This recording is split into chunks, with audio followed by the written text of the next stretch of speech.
canal do Papo de Onça, estamos em mais um Café com as Onças, esse quadro que quer te ajudar no teu desempenho pessoal e profissional. E hoje estamos com e no escritório da doutora Viviane Saraiva, né, amiga? É verdade, o escritório tá lindo, ela acabou de se mudar e a gente fez questão de vir aqui conhecer o espaço, mostrar para vocês o melhor escritório de direito de família de Belém do Pará, com ela, e ela vai falar hoje sobre herança e planejamento sucessório, que é tema aí que dá muito problema, muito BO, certeza, em família. Se você tá chegando agora, tem problemas de família na sua... Quem não tem, né? Na sua família, tá passando por um divórcio, tem aquele amigo, né, que tá pensando em se separar ou pensando em casar, encaminha esse episódio ou pra algum parente ele. que morreu e tu precisa tratar, né, da herança, precisa fazer a partilha de bens. E se inscreve no canal do Papo de Onça. E vou também já começar me apresentando. Eu sou a Toia, sou casada, mãe de 2 meninas, empresária, apaixonada por sapatos e boas conversas. Te espero lá na USA do Shopping Bosque, Grão-Pará, com o seu par perfeito, que não vai dar BO em direito de família, não é não? E toda terça-feira aqui no Papo de Onça. E eu sou Jaiane Aguilar, sócia da Aguilar Advogados, escritório que está no mercado há mais de 15 anos, atendendo o empresarial e sempre à disposição para trazer o melhor para o nosso cliente.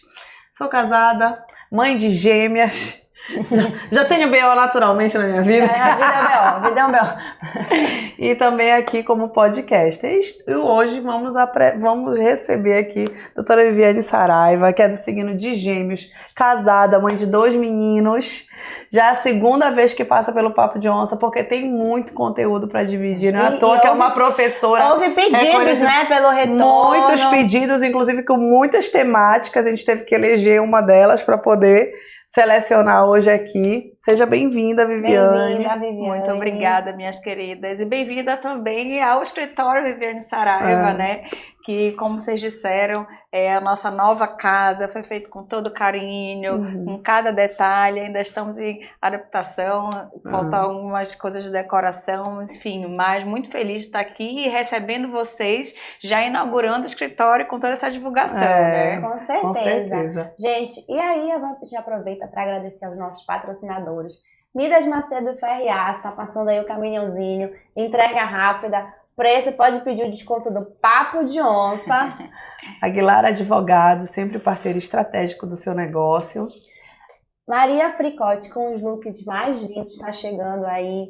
Festas, fim de ano, formatura, além de looks lindos para o dia a dia, para aquela mulher que precisa estar bonita de manhã até a noite, looks sofisticados. Ela também tem uma linha festa muito bacana. E para fazer a composição incrível desses looks, como vocês podem ver, a gente está com semi-joias da Suzane Dalla, que é do Hector Albertazzi. Gente, brilham antes de você chegar, tá? Tudo cravejado em Swarovski para você se sentir brilhosa e chegar antes de em qualquer lugar, sempre com as suas peças incríveis.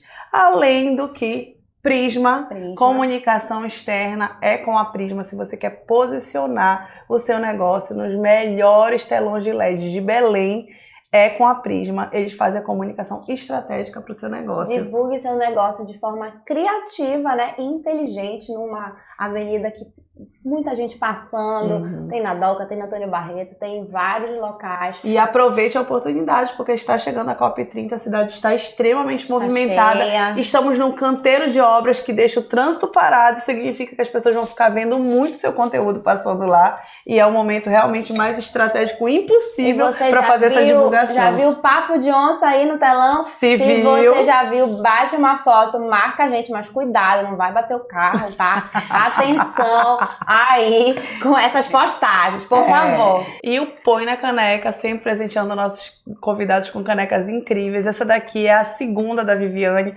para não dizer que é a terceira, porque a gente errou a primeira vez o nome dela. Foi mesmo.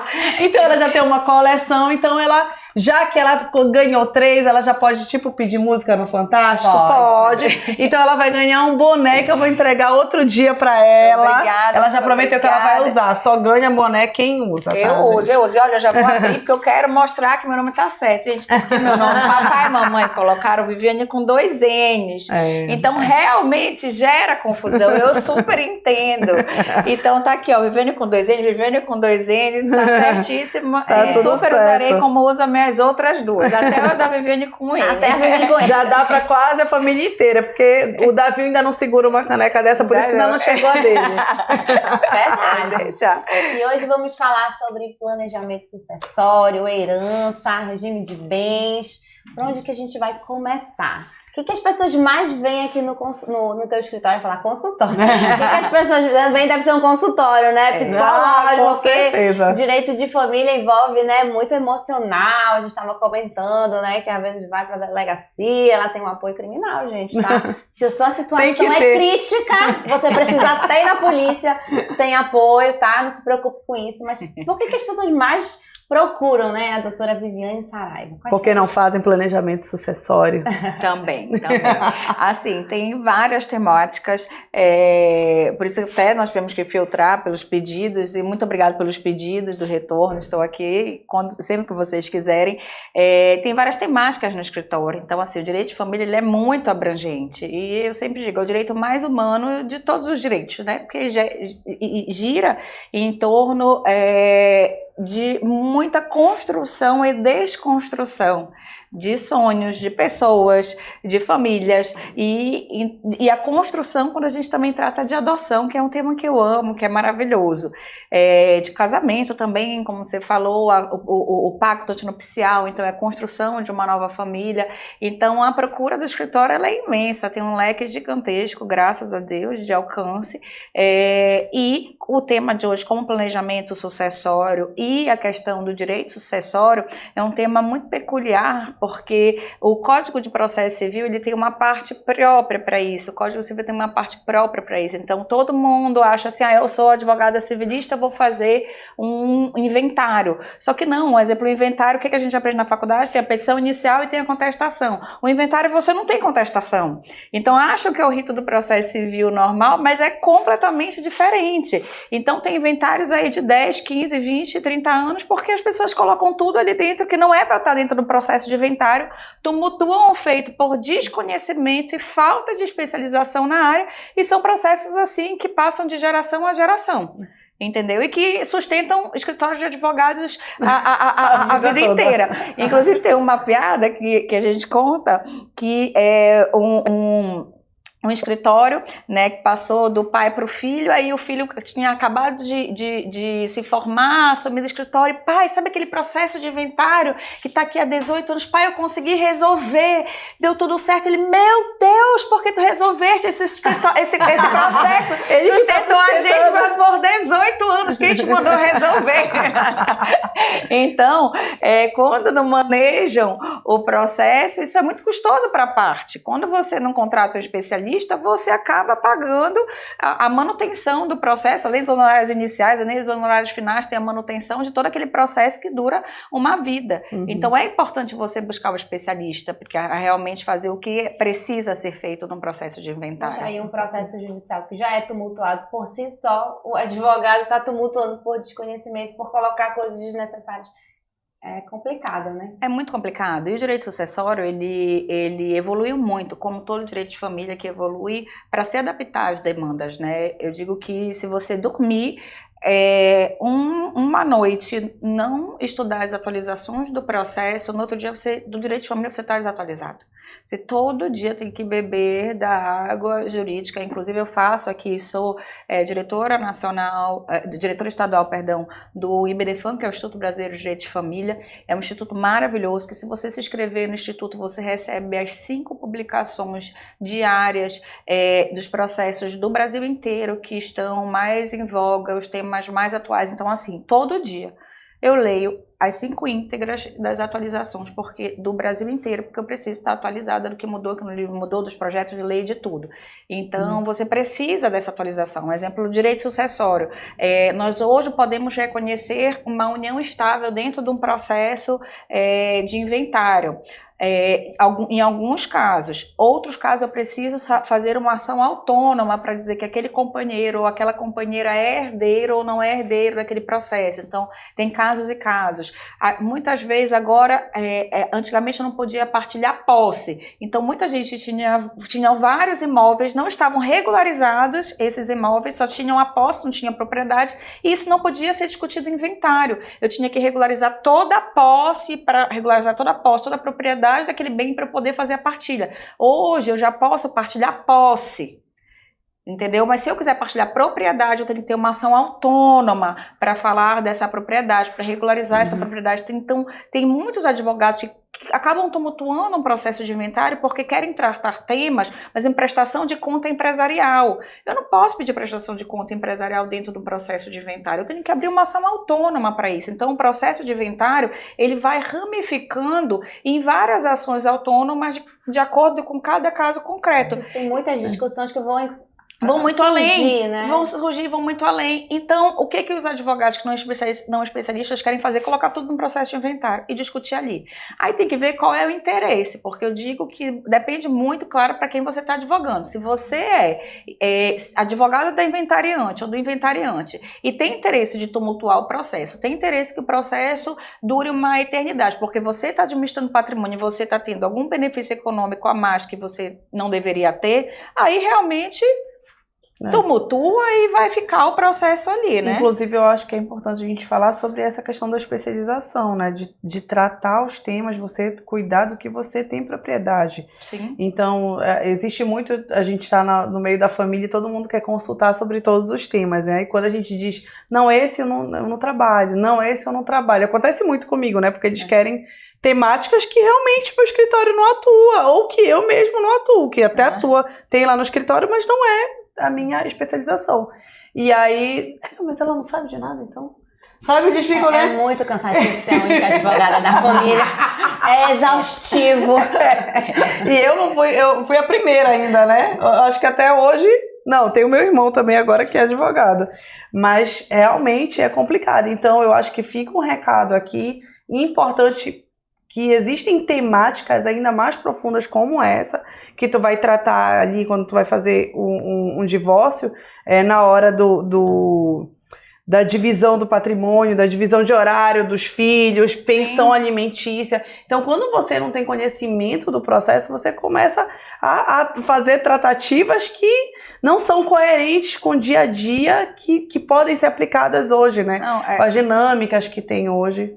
Não, e é surreal, assim, e até pessoas que se dizem especialistas e que não são. Nós recebemos aqui no escritório uma demanda onde, enfim, é um processo de inventário, morreu o ex-marido e tem uma bebê no processo. O processo está mais de 1 ano e não fixaram a pensão alimentícia dessa criança. Aí primeiro você pede dentro do processo de inventário, aí depois você entra com uma ação autônoma. Ao invés de entrar com uma ação autônoma contra o espólio, a esposa é inventariante, entra com uma ação, que é a mãe da criança, entra com uma ação autônoma pedindo para o espólio, que é o bem do falecido, o bem do pai dessa criança, pagar a pensão alimentícia. Então tem que entrar contra o espólio, para o espólio pagar a inventariante a esposa, ou seja, não vai ter oposição, não. Aí nomeia os tios da criança para pagar, que não tem nenhuma obrigação, porque existe até alimentos avoengos para os avós paternos e maternos, mas para o tio não. Eu vou até os avós. E a pessoa se nomeia especialista em direito de família e faz um processo e pede para o tio pagar. Gente, isso daí tem que pedir para o espólio pagar. Se o pai que é falecido tem patrimônio, deixou patrimônio, e não vai ter oposição, porque quem é administradora é a mãe. Eita. E quem vai representar a criança aqui? Surreal. E quem vai representar a criança na ação de alimentos é a mãe. Então, aí a mesma pessoa? É a mesma pessoa, e aí você faz uma salada jurídica e a cliente chega no escritório porque fala assim, ó, doutora, eu não sei o que fazer, porque minha filha tá pequena, o meu ex-marido morreu há mais de um ano e eu não consigo pensão alimentícia e aconteceu tudo isso, eu só recebo não, e disseram que a advogada era especialista em direito de família e só disseram não. Aí eu peguei e falei, tá, e tem outros herdeiros nesse caso? Ela e a filha. Mas...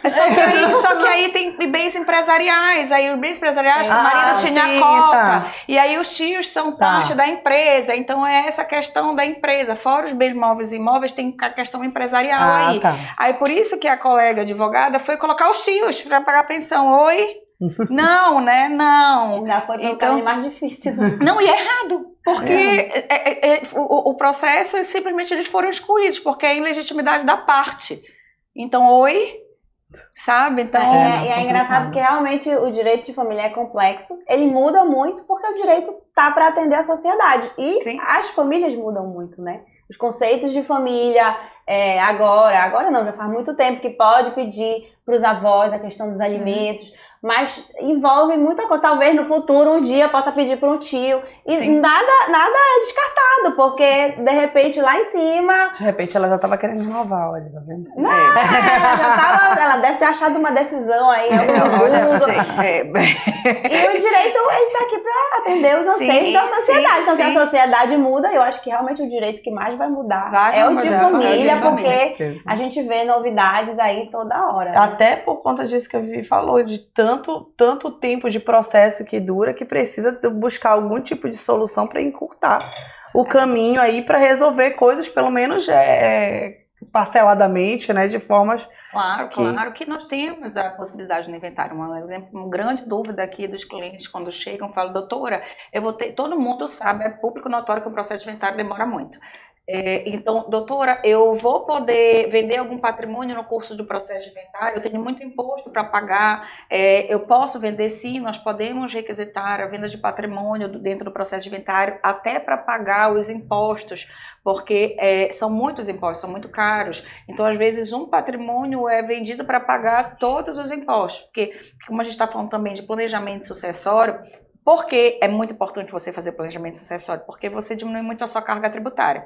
Então, nós estávamos falando antes aqui, aí a Jai falou, não, Vivi, tu advoga também no empresarial? Eu falei, sim, o empresarial envolvendo direito de família, e a gente vai falar de carga tributária. Vem, tu é tributarista? Não, mas eu tenho que saber do tributário pelo direito de família e sucessão. Então, o direito de família, ele precisa beber de várias fontes do direito e também da interdisciplinariedade, como a Toia falou, isso é um consultório, isso é um consultório jurídico também, não sou psicóloga, mas é um consultório jurídico aqui também. Inclusive, tem advogados que nomeiam seus escritórios de direito de família não como escritórios, e sim consultórios jurídicos. Tá vendo? Eu já estava ciente tá vendo? Já estava ciente. Rodrigo Pereira da Cunha, que é o presidente nacional... Ele que me contou isso, do Instituto Brasileiro de Direito de Família. Você quer estar antenada, ele chama de consultório. O dele é consultório jurídico, entendeu? Tá vendo? Só você está super à frente. Já estou aqui.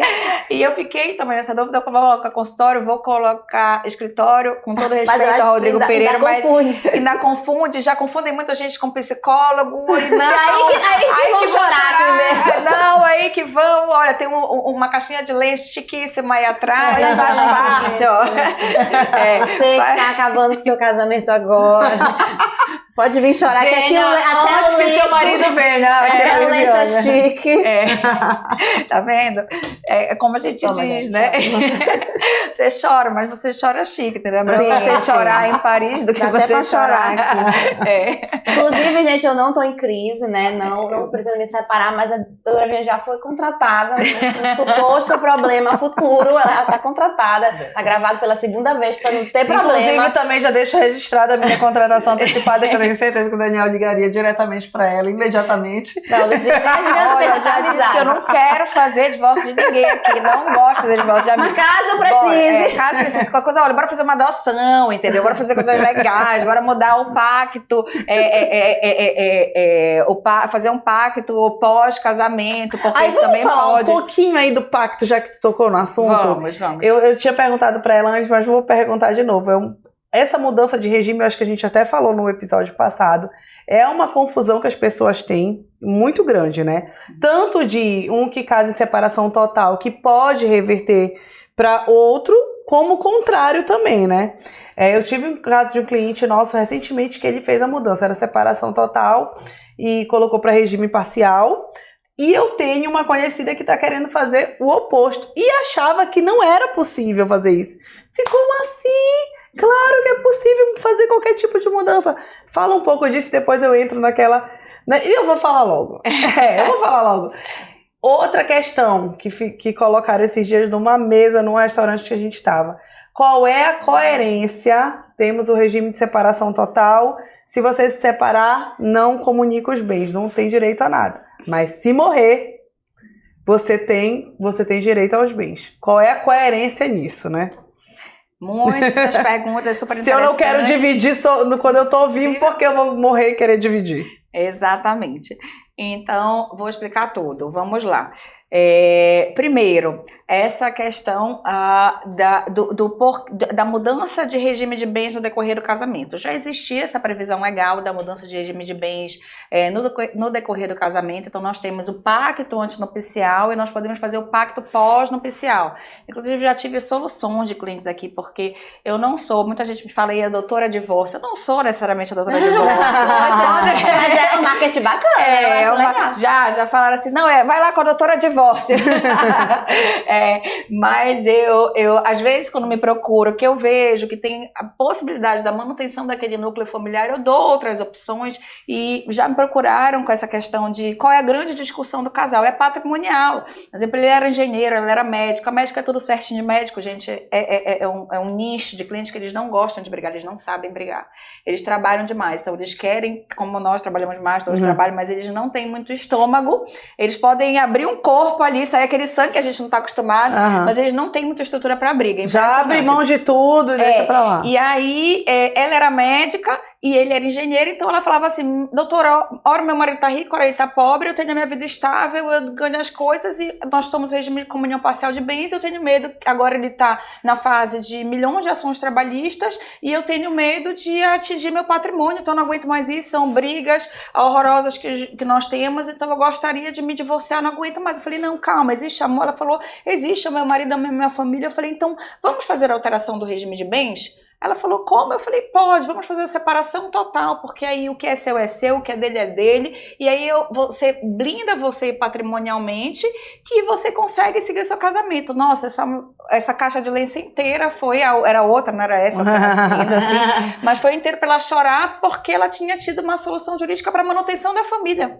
Então, não necessariamente chega aqui eu dou corda, não, vamos divorciar, vamos fazer, eu não sou a advogada que incita isso, entendeu? Eu busco soluções jurídicas que sejam para a felicidade do cliente. Mas olha, essa situação justifica o fato da herança, porque eu entendo como muito razoável de um casal que vive em separação total de bens. Quando morrer, eu acho justo que a outra pessoa fique com a herança, porque existem muitos motivos para você escolher a separação total de bens. Questões empresariais, proteção do patrimônio, um é empregado, o outro é empresário. Isso é um motivo, eu acho que é um dos maiores motivos. Eu sou casada em separação total. E se tu morrer, tu não quer que ele fique com as coisas? Não sou contra nada disso. Eu não tô dizendo que eu sou contra, eu tô só falando como é que é. E não era eu que tava falando isso, era outra pessoa. Olha, não vou brigar. Eu ia, tipo, eu até esqueci o que eu ia falar. Por que a pessoa... Não, eu vou te falar por que nós optamos pela separação total. A gente não tinha nada quando a gente casou, então não tinha o que discutir. Só que o que a gente pensou? Se um dia a gente separar e tiver uma grande briga, a gente não vai ter briga. Exato. Não vai ter briga patrimonial, tu pode ter outros tipos de briga, mas tu não vai ter briga. Cada um vai pegar suas coisas, o que é seu e pronto. Então, esse tipo de briga que gera anos de discussão, problemas e que realmente gera um transtorno para os filhos, principalmente que ficam envolvidos nisso, é uma solução. Sim, e mas ninguém vê com esses olhos. Gente, assim, nós temos que desmistificar. Vocês não precisam ter medo de regime de separação total de bens. Isso não é nem o fim de tudo, nem o início de tudo. Isso daí é uma solução jurídica muito viável. É porque no Brasil nós não temos a cultura do pacto antinupcial e até em união estável, fazer estrutura pública de união estável. Por quê? Separação total de bens. Se você, como a Toia falou, acha justo se você optou pela separação total de bens por isso, você ser herdeira. O patrimônio que você quiser comunicar, mesmo com separação total de bens, você compra junto. Ou você compra e dá para a pessoa e coloca no nome dela. Exemplo, você tem 20 anos de relacionamento. Se você tivesse com separação total de bens e o Luizinho quisesse, colocava, te dava de presente. Olha, a casa que a gente mora vai ficar no teu nome. Entendeu? É a tua antecipação de legítimo, a tua herança, o que eu estou te beneficiando pelo nosso casamento duradouro e tudo, pelas nossas filhas. Então, não é o bicho de 7 cabeças do regime de separação total de bens. Eu também sou casada pelo regime de separação total de bens. A gente tem que entender a evolução do Brasil. A regra do Brasil, anteriormente, era o regime de comunhão total de bens. Por que a regra era de comunhão total de bens? Porque a mulher era subjugada. Ela saía do poder familiar, que é aquele pátrio poder do pai dela, onde ela não tinha autonomia nenhuma, e ela era passada para o nome do marido, e era isso que estava no código, ela passou para o nome do marido, e a competência dela era relativizada, ela não podia nem assinar documentos. Então, o que acontece? A mulher não era inserida no mercado de trabalho, então o regime de bens obrigatório no Brasil nesse período era da comunhão total de bens. Que era justo para aquela situação. Quando a mulher começou a se inserir no mercado de trabalho, quando a mulher começou a ganhar, infelizmente, eu acho que ainda vai demorar muito para as mulheres terem equiparação salarial dos homens, porque são muitos anos de mudança aí, mas quando a mulher começou a se inserir no mercado de trabalho, nós tivemos a alteração do regime de bens do Brasil. O obrigatório começou a ser a de comunhão parcial de bens, quando se comprovava ainda o esforço comum. Tu trabalhas, eu trabalho, o que for de esforço comum do nosso casamento para frente, a gente partilha. Depois modificou isso, para não precisar mais do esforço comum. Por quê? Eu não preciso mais comprovar que eu trabalhei, porque eu estou te ajudando por outros meios, eu estou te ajudando cuidando dos filhos em casa, eu estou te ajudando sendo motorista que leva as crianças para cima e para baixo, então, e você está trabalhando aí. Então, hoje em dia não precisa mais comprovar o esforço comum, mas o que compartilha é do casamento para frente. Então, eu acho que a evolução, não agora, mas a evolução do direito de família vai ser pelo regime de bens da separação total de bens do Brasil. Daqui a pouco, quando a gente atingir a equiparação salarial, daqui a pouco nós atingirmos a mulher realmente no mercado de trabalho. A divisão das tarefas domésticas também, a divisão das tarefas domésticas, exato. Ainda é uma divisão injusta. Ainda é uma divisão Começa injusta. a mudar, já tem uns anos que já tem mudança, Exato. mas a gente tem anos ainda para mudar. Né? A gente ainda tá tentando resolver o problema da escravidão, que a gente ainda não conseguiu superar até hoje. Então falta muita coisa. Falta muita coisa. Então eu acho que a tendência do direito, isso nós estamos sendo assim visionárias, daqui a pouco a gente revê esse programa gravado, daqui a quantos anos às talvez. Vezes acontece um fato que acelera demais as coisas, exato, né? Mas eu acho que a tendência é essa. E por que não, respondendo a tua pergunta, por que se eu escolho em vida, no exercício da minha autonomia privada, que eu vou casar com regime de separação total de bens, porque essa pessoa tem que ser minha herdeira? É justamente por essa proteção desse núcleo familiar de quem estava ali se esforçando para a constituição daquela família. E o direito de família, pacto antinupcial, guarda de filho, patrimônio, convivência, tudo isso é direito privado. O direito sucessório é direito público, da mesma natureza do direito criminal. Então, o direito sucessório eu não posso transacionar, eu não posso fazer acordo. Nós estamos evoluindo, digo nós, porque nós que damos palestra, não é nós possível que eu faça uma negociação, eu sei a resposta que dou, mas não é possível que eu faça uma negociação, só para deixar claro, de que apesar do meu regime ser de separação total de bens, e eu, quando morrer, a pessoa vai ter direito, eu não posso negociar que ela não vai ter direito. Isso ainda não pode acontecer. Toia, eu vou te dizer o seguinte, como é que eu faço no escritório? Eu faço negociando. Por quê? Faz um contrato. Eu faço já um contrato. No pacto, pode colocar no pacto. Pode colocar no pacto antinupcial, pode colocar no pacto pós-nupcial, pode ser um contrato. Pode ser questionado. Isso ainda pode ser questionado. Mas eu uso como já no texto, fica a dica aqui, o pulo do gato. E eu acho que os advogados começando a usar, as pessoas mostrando interesse em transacionar nesse sentido, aos poucos vai se mudando também. Claro. A legislação isso, gente, já bateu no STJ.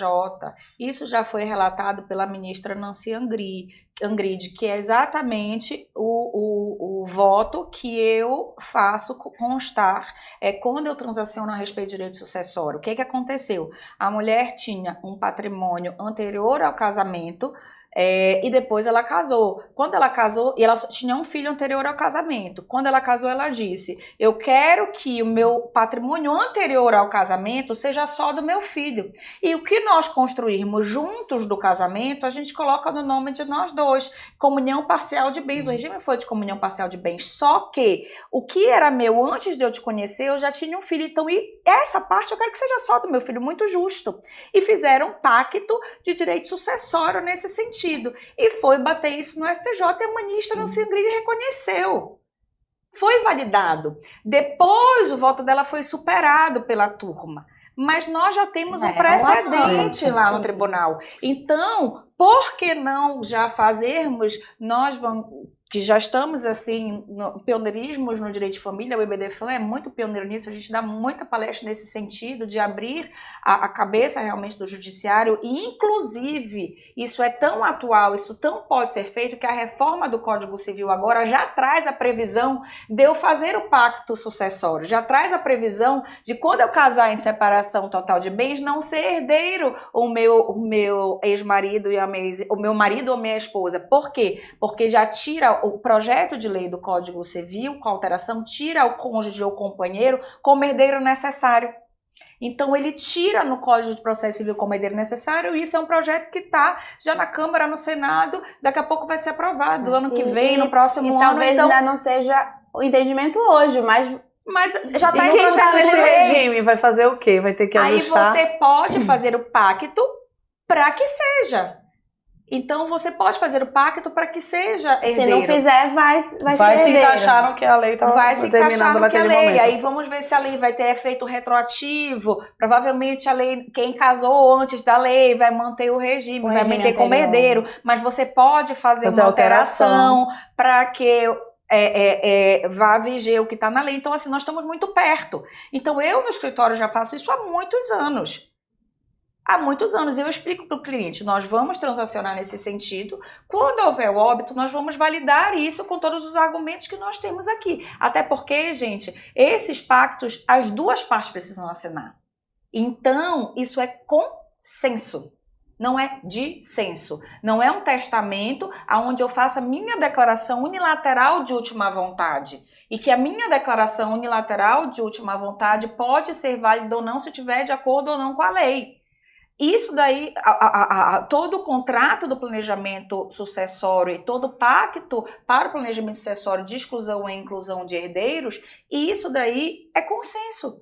Aquele combinado não sai caro, é da autonomia privada, eu trabalho, da autonomia privada da parte, mas é um ramo do direito que é público, então fica essa questão de poder ou não mexer. Só que como a gente trabalha muito com autonomia privada, e na Constituição 226, artigo 226, está escrito, o Estado ele não pode interferir nas relações familiares, então é um dever de Estado de não agir, de não interferir. Porque é uma parte do direito privado. Então, o direito sucessório também faz parte das relações familiares. Por isso que a gente quer quebrar que isso seja um direito público, que a gente não possa mexer. Se eu tenho uma proibição constitucional do Estado não interferir na minha formação familiar, tanto que um dos temas que mais pediram pra gente foi falar das uniões homoafetivas, o Estado não tem que interferir se eu tô casada com mulher, se eu tô casada com homem, se eu tenho trisal, se eu não tenho. Isso, a minha formação familiar, eu que escolho, é do direito privado, é do que é mais privado do que dentro da sua casa. Aí o Estado vai lá e diz, não, eu não reconheço esse tipo de família. Não reconheço essa formação. Eu não reconheço. Se ela existe, independente do Estado querer ou não. Sim, com certeza. E o legislador, ele tenta entender a sociedade da época e abarcar a maior parte de situações possíveis. Isso é fato, mas é impossível em direito de família, até porque a sociedade muda o tempo todo, né? E muda muito rápido. Então, é louvável isso da gente poder escolher e sentar, né? Cada um representado pelo seu advogado, conversar antes de acontecer. Em outros países isso é muito evoluído. Muito comum, isso é muito comum. Eu me lembro que na época que eu fui casar, há 13 anos atrás, 14, sei lá, eu queria colocar no meu pacto a cláusula de traição. Sim. Que nos Estados Unidos isso sei lá. Desde quando eu me entendo por gente, eu vejo filme, vejo tudo que existia. E não, isso no Brasil não é aplicado. Isso já é pacífico aqui, graças a Deus. As sanções é um direito civil, privado, e o nome são cláusulas penais, não é do direito criminal, são cláusulas penais porque você perde dinheiro, você tem uma pena pecuniária. Mas a gente pode fazer, hoje em dia já é admitido no Brasil as cláusulas penais nos pactos antinupciais ou pós-nupciais. E a mesma coisa, gente, que eu falo para pacto antinupcial, eu falo para união estável. Então, tudo que eu estou me referindo a casamento cabe na união estável, entendeu? Tanto de homoafetiva quanto heteroafetiva. E essa questão da homoafetividade, com alteração do Código Civil, porque o casamento entre pessoas do mesmo sexo foi admitido por um provimento do Conselho Nacional de Justiça. E tem projeto para extinguir, tem projeto na Câmara e no Senado pela parte mais conservadora para excluir essa possibilidade. E o projeto de lei de alteração do Código Civil traz isso para ser legislação, letra de lei do Código Civil. Então, assim, o Código Civil ele está muito bom com as alterações realmente que as pessoas precisam fazer e ter a segurança jurídica nas suas formações familiares, inclusive nessa questão sucessória aí, que é muito importante, muito importante. E bora falar assim dos regimes de bens e as questões sucessórias, né? Então, a separação total, o cônjuge vai ser o herdeiro necessário, hoje. Ponto. Cônjuge de companheiro, né? Que companheiro tá já equiparado ao... então ele vai ser herdeiro, se ele for único, não tiver filhos, né? Senão vai dividir com todos os herdeiros necessários. E se separar, não tem direito a nada. E se separar, não tem direito a nada. Na comunhão parcial, o cônjuge, né, sobrevivente, digamos assim, numa possível morte, vai, além de ter a sua meação, o outro restante vai dividir com os demais herdeiros. Não é isso? Isso. Olha, até fazer uma brincadeira aqui, mas porque eu lembro que as pessoas confundem muito. Vai ter metade, mais metade da metade. Calma, eu já explico. Confundem muito, mas até já uma brincadeira que a gente fala em tom descontraído aqui. Você tá vendo? Se você tiver para morrer, divorcia, para não ser teu herdeiro, entendeu? Fica a dica. Se tiver para morrer, já entra com a separação de corpos, porque a separação de corpos rompe os deveres do casamento. Quais são os deveres do casamento? Fidelidade e comunicação de bens. Então não precisa nem sair o divórcio. Tá para morrer, não quer que seja herdeiro? Separa logo. Separa logo porque não vai ser herdeiro. Então já fica a dica aqui. Olha, Vivi, depois isso vai dar em processo. Olha, deixa claro qual é o tom.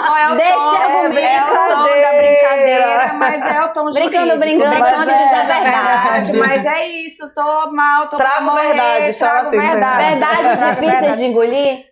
Talvez, mas verdade, soluções jurídicas, entendeu? É sobre isso, trabalhamos com isso. Aí, respondendo a tua pergunta aqui, quais são os regimes de bens, tá? Os regimes de bens no Brasil são 5. Comunhão parcial de bens, ou seja, divide o que está do casamento para frente ou da união estável para frente, que hoje é a regra do Brasil, tá? E por que é importante, gente, fazer contrato de união estável? Para colocar qual é o início dessa união, porque se vocês estiverem morando juntos, sem contrato, depois vocês podem terminar e ficar discutindo quando começou, quando não começou, aí quem quer que comece para atingir aquele patrimônio mais lá atrás vai dizer que começou, quando começou a comprar o apartamento, o outro vai dizer que não, enfim. Então, escolha o regime de bens de vocês, mesmo se for para escolher a comunhão parcial de bens, mas faça um pacto dizendo, faça a escritura pública na união estável para delimitar o início. Porque quando a gente está lá na igreja, que a gente vai casar, a gente está assinando ali um contrato, que é o civil do casamento. E ali você está colocando o início de quando começou, né? Mas na união estável não tem. Então, cuidado com isso, façam um contrato. Então, nós temos a comunhão parcial de bens, nós temos a separação total de bens, nós temos a separação obrigatória de bens, que eu vou conversar com vocês a respeito desse daqui, nós temos a comunhão total de bens e nós temos a separação final dos aquestos. Nós temos esses 5 regimes de bens. Eu vou começar pela separação obrigatória de bens, porque muita gente não sabe. O que é a separação obrigatória de bens? A separação obrigatória de bens é quando você tem impeditivos. A separação obrigatória nem é considerada um regime de bens. A separação obrigatória é considerada uma penalidade. É uma penalidade para quê? Que se você tiver algumas causas impeditivas você não pode escolher o seu regime de bens. Então, você é obrigatório ser separação obrigatória. Então, eu estou sendo bem redundante para que as pessoas entendam. Obrigatória, separação obrigatória. Então, isso não é uma opção. Isso é uma obrigação legal, por isso que nós não consideramos que seja necessariamente um regime, é uma penalidade. E para que essa penalidade? Um exemplo, casais que ainda estão em processo, que se divorciaram, já podem casar de novo, ou estão separados de corpo, já pode construir uma união estável, mas ainda tem aquele processo de divórcio, como a Jai falou, de anos discutindo a parte patrimonial. Então, quando essa pessoa vai casar ou vai começar uma união estável, obrigatoriamente ela tem que ir para o regime de separação obrigatória de bens. E eu estou sendo obrigatória redundante, para que vocês consigam captar melhor. Por quê? Porque eu não posso ter confusão patrimonial. Eu não posso ter uma confusão patrimonial que bem é daquela união e que bem é desta união dessa união nova que está começando. Então, para não haver essa confusão patrimonial, a penalidade jurídica você vai casar, você vai ter um casamento, você vai ter uma nova união estável, mas o teu regime é de separação obrigatória de bens. Os maiores de 75 anos de idade. Hoje já é optativa. Eu digo hoje mudou agora. No podcast anterior não tinha essa alteração. Hoje mudou, agora mudou. Que acima de 75 anos você pode optar pelo regime de separação obrigatória ou não. Mas se você não optar, se você ficar caladinho, vai ser o de separação obrigatória. Então, outra questão polêmica, outro pulo do gato polêmico aqui, dizendo a verdade que tem que ser dita. Tem muito cliente meu que fala, doutor, olha, eu quero ter uma nova união estável, eu quero refazer minha vida, estou com medo da questão patrimonial. Aí eu peguei e falei, a gente segura aqui esse processo, enquanto a gente não fizer a partilha de bens, fica tranquilo, tá? Porque a tua união estável aí é de separação obrigatória de bens. Mas ele tem que registrar a união estável? Não precisa registrar. Só fica. Porque nisso daí eu não preciso registrar. registrar. A questão temporal vai ser indiferente. Porque a questão temporal vai ser diferente porque é uma punição legal. Uhum. Entendeu? Porque não pode haver confusão patrimonial. Então você aí, que está em processo de divórcio, que está com a confusão patrimonial e está vivendo uma união estável, morrendo de medo que seu patrimônio seja vinculado, ou você que está achando que está numa união estável, que o patrimônio que você está constituindo com quem você está comunicando com você, eu quero dizer que não está comunicando, viu? Muito cuidado e muita atenção. Faça uma pesquisa no TJ. Essa separação. Organiza essa separação ou coloca esse patrimônio no nome dos dois para poder comunicar. Porque se você tá comprando a casinha, tá só no nome dele, ou só tá no nome dela, e você acha que você tá em união estável, que isso tá comunicando, porque vocês estão vivendo em união estável, mas a pessoa não desfez o patrimônio, não fez a partilha, e isso inclusive em inventário, porque pode já ser viúva, ou pode ser viúvo, e não ter tido terminado o processo de inventário, pode já estar casada contra a pessoa, união estável contra a pessoa, e isso vai ser pelo regime da separação obrigatória de bens. Então, os dois lados podem estar ali numa relação patrimonial não enganados, mas sem saber os seus direitos. Porque um pode estar achando que está comunicando, mas não está no nome, mas não tem problema, deixa ficar no nome dele, deixa ficar no nome dela, porque a gente está vivendo em união estável, já estamos morando juntos, então a união estável vai ser reconhecida. Se você dissolver, não vai ter problema nenhum, vai reconhecer a união estável, mas o regime vai ser o obrigatório da separação total de bens. Entendeu? Então isso é muito sério, isso é muito interessante, pouquíssimo conhecido. A gente geralmente lembra mais da idade, né? Por conta da idade. Lembra mais da idade. E aí nesse caso, se houver uma morte, a pessoa não vai ser herdeira. Não vai ser herdeira. Diferente da separação total. Não é meira nem herdeira. Porque da separação obrigatória de bens, lembra que eu falei que é uma punição jurídica, não é então, um regime de bens, eu comecei falando como um regime de bens, mas é uma punição, então exclui até como herdeiro, então não é herdeiro nem meio. Então você que está nessa situação, se você quer se proteger patrimonialmente, entendeu? Venha logo aqui, faça fala ali pra aquela câmera, e já passe para o seu nome algumas questões, já veja como você vai realmente resolver isso, porque tem relações já de longa data nessa situação. E é muito comum ter inventário rolando por anos. Faltou o último. Qual? A separação final dos aquestos? Isso. Separação final dos aquestos é o seguinte, no começo do casamento, se não houver divórcio, no casamento inteiro a separação total de bens, tá? E se um dia chegar a separar, vai ser a comunhão parcial de bens. Quando chega para fazer o divórcio, aí vê o que cada um tem no seu nome e divide. Então, acontece muito com empresários que não querem a outorga, a assinatura do outro cônjuge para fazer os contratos, vender, comprar, fazer as negociações, precisa daquela dinâmica da vida na assinatura das documentações e não quer ter o regime de comunhão parcial de bens porque tudo o cônjuge vai ter que assinar. Então, fica no decorrer do casamento a separação total de bens e quando for o final do casamento, se chegar, aí o nome é separação, o regime de bens é separação final 2 aquestos, ou seja, transforma em comunhão parcial. Tudo que vocês constituíram juntos, só na hora de dividir, se precisar chegar essa hora de dividir. Sendo divórcio? Sendo divórcio. E vai ser herdeiro. E vai ser herdeiro. Então, morte, né? Com morte vai ser herdeiro. Então, é um regime muito interessante para quem é empresário e precisa dessa liberdade de contratar e descontratar. E quando chegar no final, você tem a segurança que o que está no nome de cada um vai ser partilhado ao final. Só que é um regime também de bem muito perigoso para fraude e ameação.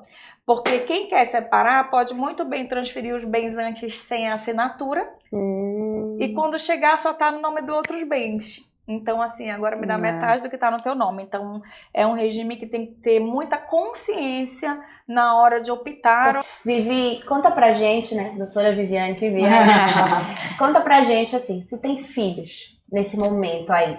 Não reconhecidos. Não reconhecidos. Biológicos, adotivos é o mesmo tratamento, né? Só para deixar claro, acho importante. Sim. Mas assim, filhos não reconhecidos na hora de um inventário, o que a gente faz? Bem, aí é uma ação autônoma, porque tem gente que quer reconhecimento de filho dentro do inventário, que tumultua também e não deixa que o processo termine. Então você tem que entrar com uma ação autônoma de investigação de paternidade ou maternidade, se morreu o pai ou se morreu a mãe, pós-morte. E por que a gente fala, se morreu a mãe, então você, claro que sabe que aquele filho é da mãe, porque aquele filho saiu daquela barriga, então vai sair da mãe. Não, mas a gente tem que falar também da filiação socioafetiva.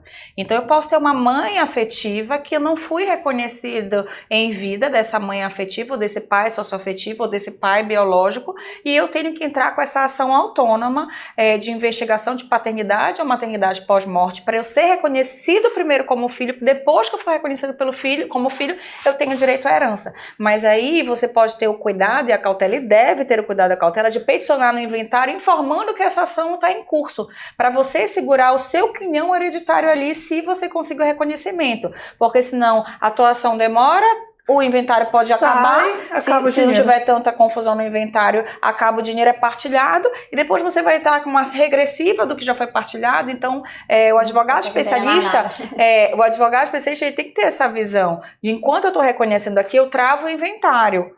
Calma, separa a parte que me cabe da herança, né? Qual é a parte que me cabe da herança? Separa aquele quinhão que é de meu direito, se o meu direito for reconhecido. A mesma coisa com uniões estáveis. Quando você não reconhece a união estável em vida, você precisa entrar com uma ação de reconhecimento de união estável pós-morte para essa companheira ou esse companheiro de anos ser herdeiro.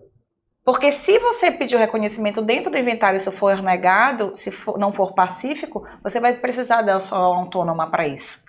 Entendeu? Então, esses não reconhecimentos em vida, é por isso que é muito importante a gente fazer o planejamento sucessório, porque no planejamento sucessório você evita uma série de problemas pós-morte, né? Aproveita e fala, como é que é feito isso? Qual é o passo a passo, para as pessoas terem uma noção por onde começar? No que Essa organização de fato o planejamento sucessório? O planejamento sucessório ele é muito dinâmico. Eu sempre falo aqui no escritório, nada, a gente tem modelo, aqui é um escritório boutique, né? Então, a petição é um papel em branco que a gente vai escrevendo de acordo com cada caso concreto. E o planejamento sucessório ele é feito com cada caso concreto. Muita gente acha que o planejamento sucessório é criar uma holding familiar. Tem 1000 planejamentos sucessórios que eu faço que eu nem crio holding familiar. Entendeu? Que vai na parte empresarial que tu me perguntaste. Você atua no empresarial, eu falei, no empresarial que é ligado à família. Então, o planejamento sucessório é você fazer toda ou posso fazer toda a partilha em vida, porque é um mito que a gente estudou na faculdade. Eu não posso fazer a doação de todos os bens em vida, porque eu não vou ficar sem nenhum. Você pode sim. Você só tem que resguardar o seu mínimo existencial e pode ser resguardado por usufruto. Então, você simplesmente pode já transferir todos os seus bens em vida para não ter nem inventário, para não ter nem custo. E, gente, o planejamento sucessório é tão importante, porque se você transferir em vida, se você fizer a transferência por compra e venda, você paga 2% que é de TBI. Se você fizer por doação, você paga 4% de CMD e ICMD. E se você fizer pós-morte, você paga 6%. Então, há uma variação de 2% a 6% sobre o valor de cada imóvel. E pensa numa quantia, né? E pensa numa quantia elevada. E outra questão, sai muito mais barato, até porque no teu planejamento sucessório, você contrata um advogado para fazer todo esse planejamento que você pode fazer parcial, parte do teu patrimônio ou total, e quando você for, e o advogado não vai te cobrar, pelo menos aqui no escritório, não porcentagem em cima do teu patrimônio, mas quando você morrer, ou algum parente seu morrer, o advogado vai te cobrar no inventário parte da tua herança, que você vai pagar a porcentagem ainda do que você receber fora a tributação. Então, assim, o planejamento sucessório, ele sai muito mais barato, você fazer esse vida e evita muitas discussões. Exatamente, as brigas, eu acho que a parte tributária, os custos realmente é uma coisa significativa, mas a parte da briga, que tu não vai, os desgastes que vai ter, já vai estar tudo encaminhado de quem é o quê, quem vai assumir o quê. Cara, exato. Isso é um problema que tu vai pular muito. facilmente. E assim, o planejamento sucessório, ele é patrimonial e extrapatrimonial, assim como os pactos antinupciais, pós-nupciais, contratos de união estável. Muita gente liga só a dinheiro, mas não é só dinheiro. Um exemplo, no planejamento sucessório, eu posso escolher quem vai, empresas familiares e tem filhos menores. Ah, eu vou morrer, mas eu não quero que o meu ex-marido administre a parte da empresa que é da minha família, a parte da empresa que é minha, e se eu morrer, a minha parte vai ficar para ele. Então, você pode nomear um curador, tá? Ou um tutor menor ou maior de idade, depende, curador ou tutor, para administrar os bens que vão caber àquela pessoa. Você pode fazer no planejamento sucessório, quem vai ficar com a guarda do filho, claro que a predileção é entre pai e mãe, mas você pode fazer no planejamento sucessório porque aquele pai ou porque aquela mãe é indigna de ter a guarda do filho, que você gostaria que ficasse o seu filho com a guarda de fulano e ciclano, mas se ficar mesmo assim com a guarda, a administração financeira vai ser de outra pessoa. Então você pode ter o pavor, gente, isso é muito importante. De quem vai ficar a administração financeira dos teus filhos menores, porque, gente, para morrer basta estar vivo, né? Não pense isso só quando você tá mais velho, né? Pense isso desde Eu penso cedo. toda vez que eu tô no avião com o Daniel, meu Deus do céu, esse avião cai. Tipo, o que vai ser das crianças? Quem vai conduzir as coisas? Exato. E a gente não pensou, não falou nada, não resolveu nada com ninguém realmente. É importante você deixar. Quem vai cuidar do dinheiro das crianças? Quem vai cuidar da administração desse patrimônio? Entendeu? Planejamento sucessório tem a disposição de última vontade. Um exemplo, se a disposição de última vontade ela é aberta antes do testamento, claro que o advogado precisa saber, pessoas de sua confiança precisam saber. Então, assim, se eu sofrer um acidente e tiver em coma induzido, quem vai administrar as minhas coisas, o meu patrimônio? Eu vou doar órgão ou não vou? Isso é disposição de última vontade.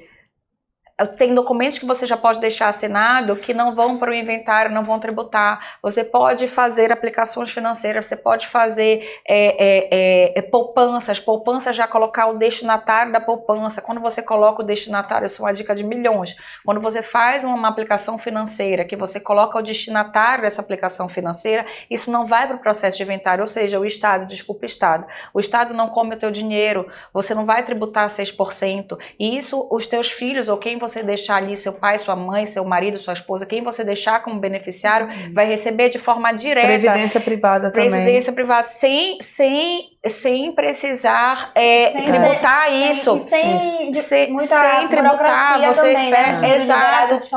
O dinheiro é liberado de forma rápida, então você se preocupa. Gente, eu tenho um filho pequeno, uma filha pequena, ou um incapaz, alguém com deficiência, se eu morrer até conseguir liberar o dinheiro no processo de inventário, como é que eu faço? Então, tem formas no planejamento sucessório de já cobrir essa pessoa. E assim, Desculpem as pessoas que vendem seguro que vão escutar isso agora, mas muita gente vende seguro de vida, né? A gente acha que está protegido e que protege nossos filhos. Se eu vou fazer um seguro de vida, eu vou pagar 300, 500, 1.000, 2.000 reais por mês e num seguro de vida, e quando eu morrer, meu filho vai estar coberto. Seguro de vida só recebe quando a criança for maior de idade, quando já não for mais criança. Então o dinheiro vai ficar preso ali. Então muita gente acha que está protegendo os seus filhos fazendo seguro de vida para eles e eles não vão receber. Aí eu não sabia disso. Eles não vão receber tão cedo, porque o segurador quer vender o seguro, ele não quer descontar essa parte. Então, eu acho que ninguém ia fechar. Porque você está preocupado porque eles são crianças, né? São crianças, se for que você quer proteger. Mas se você ler aquelas letras minúsculas daquele contrato gigantesco, você vai entender que eles só recebem após maioridade. Entendeu? Então, a solução dessa não é seguro de vida. A solução é previdência privada. Porque quando você faz a previdência privada, você já coloca o destinatário especificamente.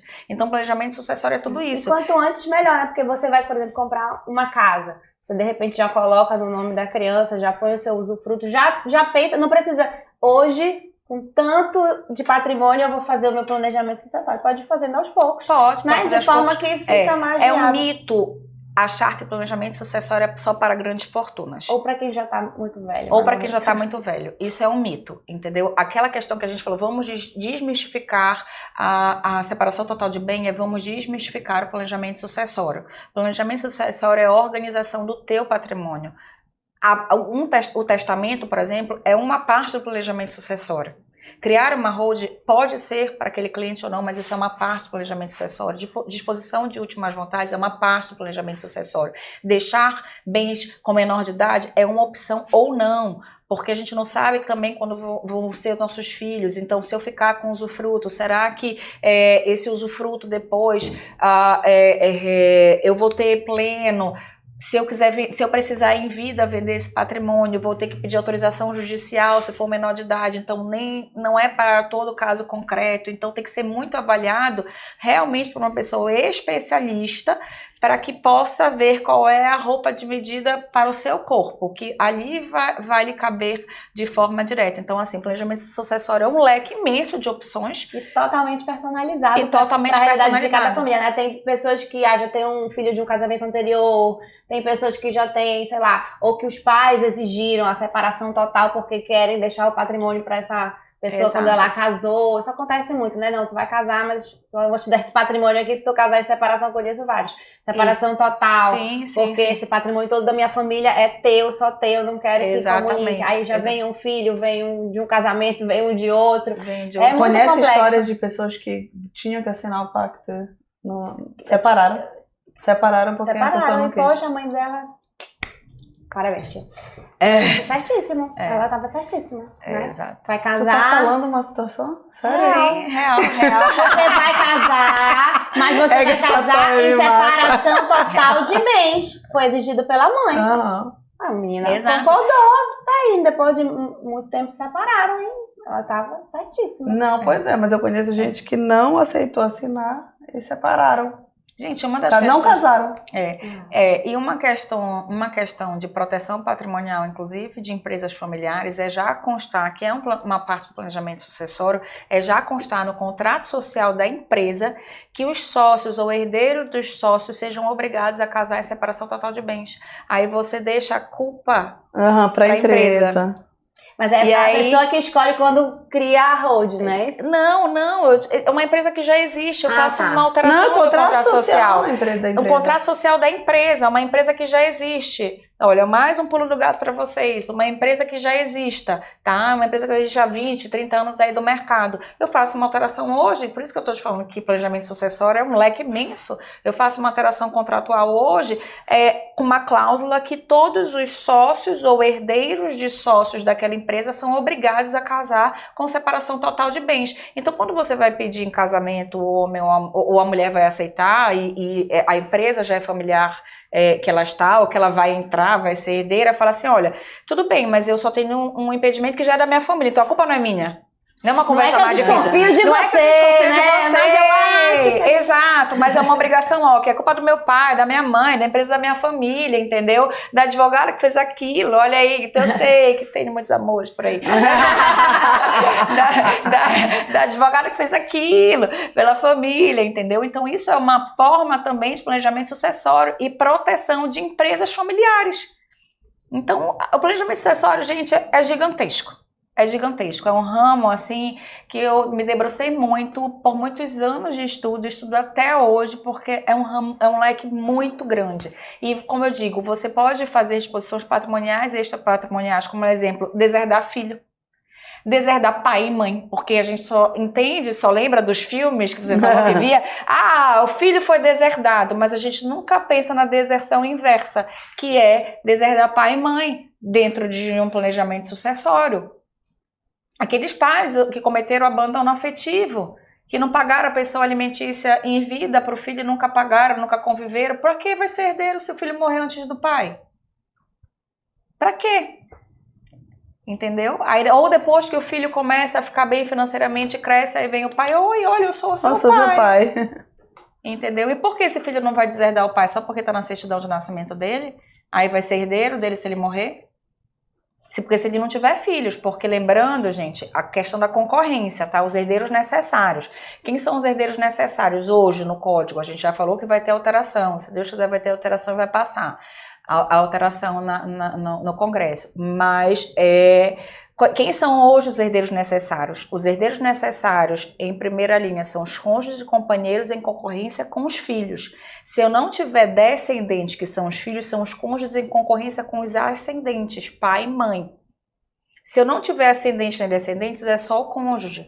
Se eu não tiver cônjuge e tiver filhos, são só os filhos. Se eu não tiver filhos, só tiver ascendentes, são só os ascendentes. Então também é cada caso concreto. Por isso que eu gesticulo bastante para a pessoa entender o que é ascendente, descendente, entendeu? Todas as setas assim. Era para ser colocado concorrente assim. Em concorrência, entendeu? Em concorrência. E o que é que tá tendo na alteração agora do código? É para justamente tirar esse cônjuge companheiro nessa linha de herdeiros necessários, para ficar facultativo. Para eu facultar, ou seja, eu ter a possibilidade de incluir como herdeiro necessário ou não. Se eu posso escolher em vida, que é a nossa grande indagação, se eu posso escolher em vida a separação total de bens, porque o Estado me impõe que ele seja herdeiro, né? Então é essa faculdade que o Código de Processo Civil, com a sua alteração, está trazendo. E tomara que seja aprovado, porque eu acho que isso vai ficar muito mais democrático, né? E muito mais claro, né? Muito mais claro. Da opção daquele regime. Exato. E só pra gente finalizar, se eu escolho um regime de bens, por exemplo, eu sou casada em comunhão parcial de bens, e aí eu quero alterar o meu regime de bens. Quando eu entro com essa ação para alterar para separação total, por exemplo, vale a partir dali ou vai retroagir? Ou eu posso negociar isso? Você pode negociar e já mudou muito, tá, o entendimento. Antigamente era desde o protocolo da ação. Primeiro não retroagia, aí alterou para retroagir desde o protocolo da ação.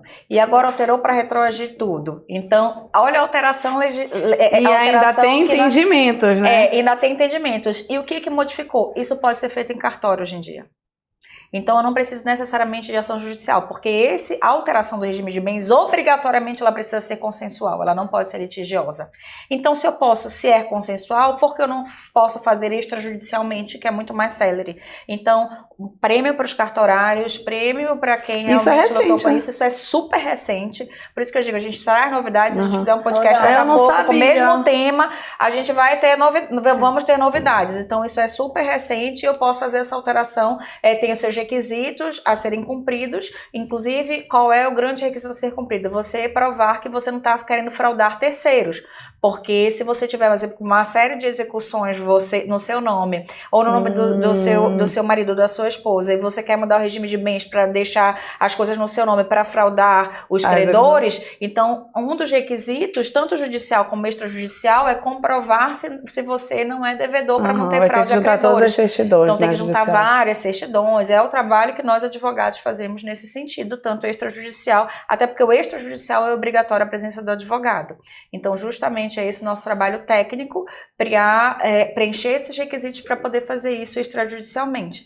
E outra coisa interessante é essa questão da dúvida, eu acho que a Jai trouxe, quem é herdeiro, quem é meeiro, como é que faz isso? Então, assim, uma única pessoa ela pode ser herdeira e meeira, mas nunca do mesmo patrimônio. Lá vai as mãozinhas aqui, lá vão as mãozinhas para poder explicar. Os bens, vamos lá para um regime de comunhão parcial de bens. Regime de comunhão parcial de bens, o que você adquiriu antes do seu casamento ou da sua união estável, quando você falecer, como isso não é bem comum, o seu marido, quem a gente vai matar, o homem ou a mulher? O homem sempre. Ah, o homem sempre. Então, quando o seu marido morrer, desse bem que ele tinha individual, ou seja, antes do casamento ou da união estável pela comunhão parcial de bens, você não é meeira, porque esse bem é só dele. Ou seja, se você divorciar, isso também você não vai ter direito. Mas o homem morreu. Então, esse bem, você vai ser herdeira desse bem, porque você não é meeira, você não tem a metade. Olha aí a didática, você não tem a metade. Mas, dos bens que foram construídos no decorrer deste casamento ou desta união estável que você é meeira, você já não é herdeira, porque você não pode ser herdeira e meeira do mesmo patrimônio. Então, ou você é herdeira ou você é meeira. Aí vai depender do regime de bens e vai depender de quando foi adquirido esse patrimônio. Um exemplo, comunhão total de bens. Você nunca vai ser herdeira, porque você já tem a metade de tudo.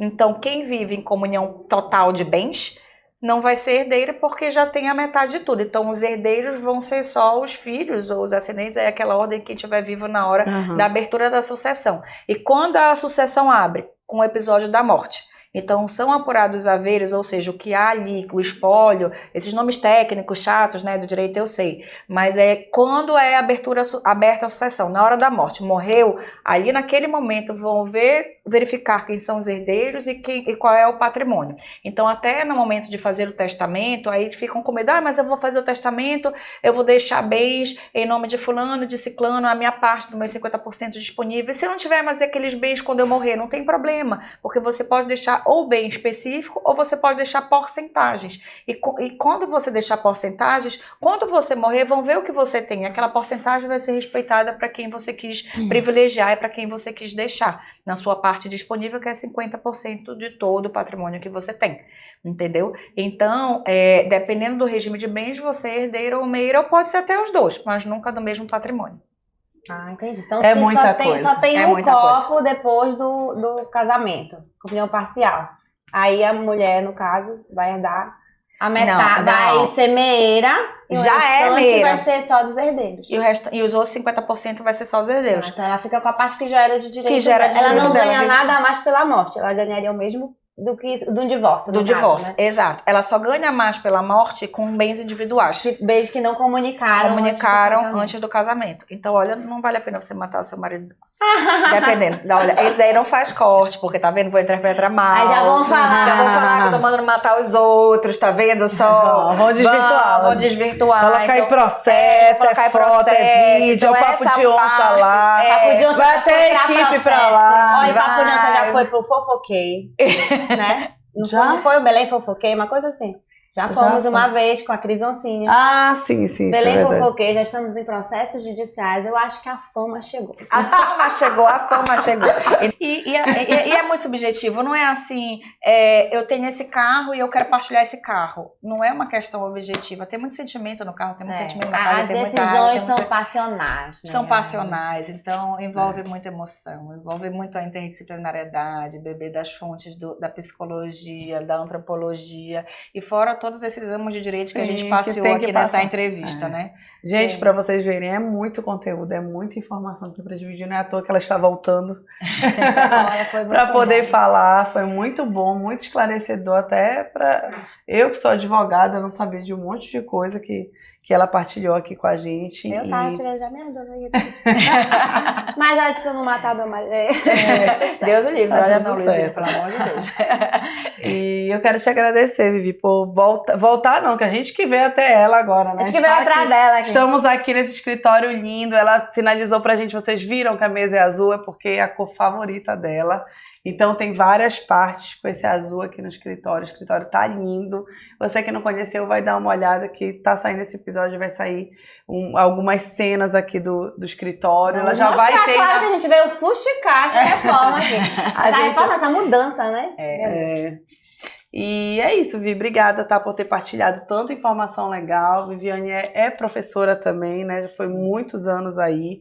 Então, ela partilha com excelência essas informações de forma muito didática, que eu tenho certeza que você que nunca teve contato vai conseguir compreender, né, tudo. E se tiver dúvida, deixa aí que ela vai responder também. Isso aí, obrigada mais uma vez por você ter vindo. Foi ótimo. Adorei nosso papo. Mais uma vez, esclarecendo, né, tirando as dúvidas de problemas reais do cotidiano das pessoas, né? Porque o direito de família que a gente tenta evitar, mas vai cair nele em qualquer momento. É verdade. Não, eu super agradeço apenas o convite. Vocês são duas amigas queridas, excelentes profissionais. Então eu tenho todo carinho. É bom, vocês estão assim na minha casa, recebi, porque o nosso escritório é a nossa casa. Está a segunda, muitas vezes a primeira. Então, muito obrigada. Venham sempre que vocês quiserem, estou sempre à disposição para falar realmente dessa forma de descomplicar o direito, né? Porque eu acho que o direito é muito complexo, essa parte que envolve o direito de família envolve muito sentimento, muita mágoa, muita dor, muito sentimento positivo, negativo. Então, ter essa oportunidade de passar para o público esse direito de forma descomplicada, o Papo de Onça está de parabéns em conseguir atingir todos os públicos dessa forma. Então, eu só tenho a agradecer e parabenizar vocês. Obrigada, minhas queridas. Gente, se você assistiu até agora, não se esquece de se inscrever no canal, né? A gente está aqui dividindo o conteúdo, vocês só querem assistir, se inscreve, não vai cair teu dedo, é só um clique. E se você gostou, curte, comenta, compartilha lá no Papo de Onça Pod ou Toia Rodrigues Macedo, se você não gostou, se você é um hater, se você tem críticas ainda construtivas, aí você vai lá no da Jaiane Aguilar. Tchau.